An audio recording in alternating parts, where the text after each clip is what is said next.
Latitude 48 degrees, 52 minutes south. Longitude 123 degrees, 23 minutes west. The coordinate is not an island, it is not a port, it is not a military base, it is a calculated absence. Public oceanographic records identify it as Point Nemo, the oceanic pole of inaccessibility, the point in the ocean farthest from land. From this coordinate, every shoreline is statistically distant. Ducie Island lies to the north. Motu Nui lies toward the northeast. Maher Island lies near the Antarctic sector. Each land reference sits more than 2,600 kilometers away. No city lights reach this position, no harbor system controls it, no Coast Guard patrol treats it as routine territory. The map shows only water, a blue void between continents, a circle of ocean built from distance. Human presence becomes a vertical measurement here.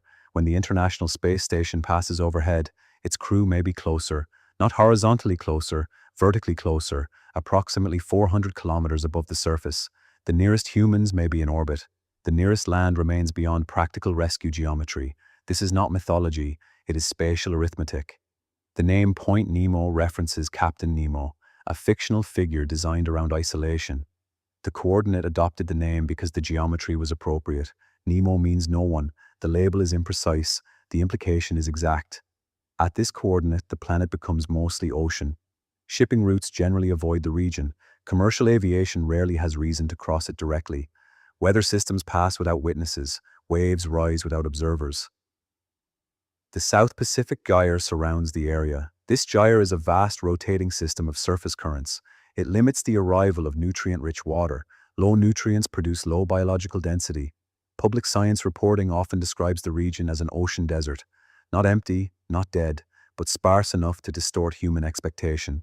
The surface appears ordinary. The data says otherwise. Few vessels sample the water column here. Fewer still examine the abyssal floor. Depth estimates place the seafloor roughly 4 kilometers below. Pressure at that level exceeds normal human engineering assumptions. Light does not enter. Heat does not arrive from the sun. Sound travels farther than sight. Metal falls for a long time. Objects entering this region do not return by accident. That is why agencies selected it. Act 2. File transition. The same remoteness that removes witnesses creates utility. Space agencies require controlled disposal zones. Decommissioned spacecraft cannot remain in orbit indefinitely. Their altitude decays, their systems degrade, their mass becomes a future impact problem. Controlled re-entry converts orbital debris into calculated debris. The target is not precision landing, it is risk reduction. Point Nemo became associated with the South Pacific Spacecraft Cemetery. NASA, ESA, Roscosmos, and other operators use remote oceanic corridors. Public records describe controlled descents into the South Pacific. The language is procedural, the visual result is not. A dead spacecraft enters atmosphere at orbital velocity. External panels detach first. Solar arrays shear away. Fuel tanks rupture or survive depending on material composition. Aluminum structures burn rapidly. Titanium and stainless components may endure longer. The atmosphere becomes a furnace. The ocean becomes the final archive. More than 300 decommissioned space objects are publicly associated with the region. The exact count changes as catalogs update. The pattern remains stable. Dead machines are directed toward the least inhabited oceanic sector. Mir was among the most significant. The Soviet space station re-entered in March 2001. Its controlled descent ended over the South Pacific. Mir was not a small object. It was a modular station assembled across years. Its mass exceeded 100 metric tons. Most of it burned during atmospheric re-entry. Surviving fragments descended into the remote ocean corridor. Public reports describe the event as controlled. Controlled does not mean recoverable. It means the impact field was predicted. The wreckage was allowed to vanish into water. 4,000 meters below, recovery becomes theoretical. No monument marks the site. No buoy identifies the descent zone. No camera watched the fragments settle. The archive exists through telemetry, not excavation. Re-entry registries maintained by UNOOSA hold the descent coordinates for every catalogued payload. These registries do not read like horror, they read like administrative memory. Object name, launching state, orbital parameters, decay date, re-entry notification. Coordinates, when provided. A bureaucratic trail for machines that fell from orbit. Each entry is a small obituary, not for a human, for hardware, for instruments, for pressurized compartments that once held breathable air. The ocean receives them without ceremony. The graveyard is not visible from satellite imagery. The surface erases the event almost immediately. Waves close, debris sinks, the coordinates remain, the descent logs remain, the metal enters darkness. The public archive stops at impact. The abyssal archive begins below. This is the first anomaly of Point Nemo. It is not hidden because someone concealed it. It is hidden because retrieval is impractical. The region does not need secrecy. Distance performs the function, pressure performs the function, depth performs the function. The machines rest beyond routine inspection. Their final positions are approximated by descent corridors. Their fragments are distributed by atmosphere, ocean, and error margins. A spacecraft cemetery is not a neat field. It is a probability cloud, a scattered graveyard beneath a moving surface. The term cemetery is human language. The data prefers debris zone. The terminal records both. One describes meaning, the other describes location. At Point Nemo, both descriptions converge. The most inaccessible ocean became a disposal coordinate for dead stars. Then, in 1997, another record entered the file, not from orbit, from below. A sound crossed the Pacific hydrophone network. Its amplitude exceeded ordinary biological assumptions. Public NOAA records would later name it the Bloop. That signal belongs to the next file segment. Act 3 file opening, year 1997. The coordinate field shifts from orbital debris to acoustic detection. Point Nemo is defined by distance. The Bloop was defined by transmission. A low-frequency sound crossed the South Pacific sensor network. Public NOAA records identify the signal as the Bloop. It was not detected by a single microphone. It was recorded across widely separated hydrophone systems. Some sensors were positioned more than 5,000 kilometers apart. The ocean carried the signal with abnormal efficiency. Low-frequency sound travels far through deep water channels. The physics are known. The scale remained difficult to ignore. The signal rose from below normal human observation. It did not arrive as a visual object. It arrived as pressure variation, a compression pattern moving through seawater. The designation was simple: Bloop, a human label for non-human data.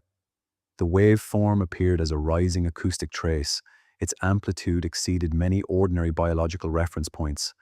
Early public speculation treated the source as potentially organic.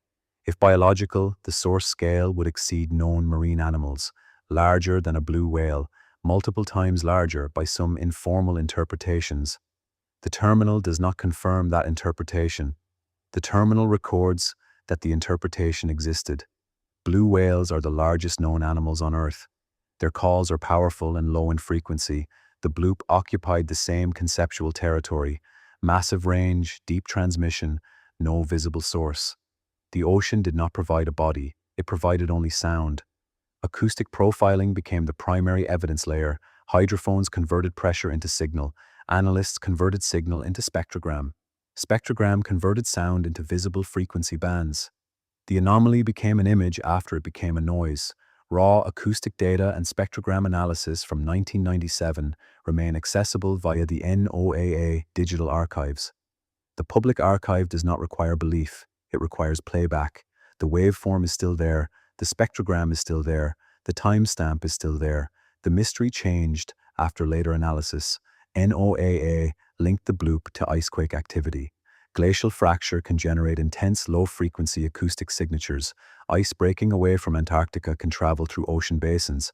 The official explanation is not a monster. It is ice, a cryogenic event translated through seawater. The correction is important. The fear remains instructive. A human mind hears scale before cause. A sensor records amplitude before meaning. The Bloop demonstrates the difference. The ocean can sound biological when it is geological. It can sound engineered when it is natural. It can sound impossible when data is incomplete. Point Nemo sits inside that incomplete field. Space debris falls from above.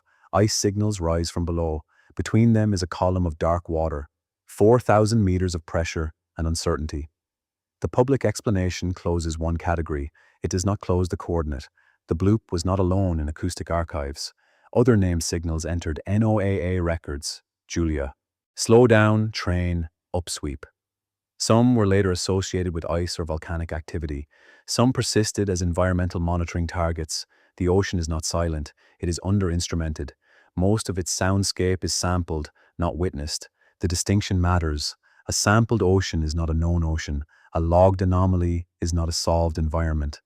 The Bloop file remains useful because it is public. It shows how quickly perception outruns evidence. It also shows how evidence survives perception. No theory is required. The signal can be examined directly. The terminal recommends archive inspection before narrative construction. Act 4, File Opening. The surface of the Moon is globally mapped. The surface of Mars is globally mapped by orbital instruments. Their deserts are distant but visible. Their craters have names. Their elevations have models. Earth's deep ocean remains less directly examined. Public science communication often describes most of it as unexplored. The number is commonly stated near 95%. Exact definitions vary by mapping standard. The practical meaning does not. The abyss remains a partial record. Point Nemo belongs to that partial record. It is not empty, it is inaccessible, it is not silent, it is poorly heard, it is not secret, it is difficult to verify. Above it, spacecraft are deorbited. Below it, acoustic signals propagate through darkness. Around it, shipping density remains low. The result is a rare planetary overlap. Human technology descends into one of Earth's least witnessed regions. Scientific instruments listen from far outside the scene. Records exist without direct observation. Coordinates exist without recovery. Debris fields exist without monuments. The Mir station is no longer in orbit. Its surviving fragments are not displayed in museums. They are distributed somewhere beneath the South Pacific. The same applies to other catalogued hardware, cargo craft, upper stages, modules, components designed for vacuum. They now belong to pressure. Titanium does not disappear instantly. Stainless steel does not surrender quickly. Composite panels break, scatter, and sink. Salt water begins the final conversion. Engineering becomes corrosion. Mission history becomes seafloor material. The phrase graveyard is imperfect. A graveyard implies markers. Point Nemo has none. It contains descent corridors and probability fields. It contains public coordinates and unknown resting positions. The unclassified SOSUS sensor logs are in the public domain, waiting to be processed. Not all military listening systems are open, not all acoustic data is released, but enough public material exists to build the trail. NOAA archives, UNOOSA registries, re-entry notices, hydrophone spectrograms, oceanographic surveys. Each archive exposes one layer. None exposes the full column. The public record ends where instruments end. Below that boundary, the abyss remains nonverbal. The terminal does not assign creatures to missing data. The terminal does not convert uncertainty into certainty. The terminal records the geometry, the farthest oceanic point from land, the spacecraft cemetery above its abyssal floor, the acoustic anomaly recorded across thousands of kilometers. The official icequake explanation, the continuing absence of direct inspection. These facts do not contradict each other. They stack: distance, depth, debris, signal, archive, silence. The coordinate remains open, the graveyard remains unvisited. The hydrophones continue to listen, the registries continue to update. The ocean continues to receive falling machines. Point Nemo does not hide from humanity. Humanity has not built enough ways to look back. File designation, the deep sea graveyard. Status, partially documented. Source layers, public oceanographic and re-entry archives. Unknown layer, direct abyssal confirmation, final telemetry note. When a machine falls from orbit, the archive records descent. When a sound rises from below, the archive records vibration. Between descent and vibration, there is only water. 4,000 meters of it. End of file. Terminal unsolved archive node disengaging. Hydrophone monitor remains active. System entering standby mode. File designation, the deep sea graveyard. Status, partially documented. Source layers, public oceanographic and re-entry archives. Unknown layer, direct abyssal confirmation, final telemetry note. When a machine falls from orbit, the archive records descent. When a sound rises from below, the archive records vibration. Between descent and vibration, there is only water, 4,000 meters of it. End of file, terminal unsolved archive node disengaging. Hydrophone monitor remains active, system entering standby mode.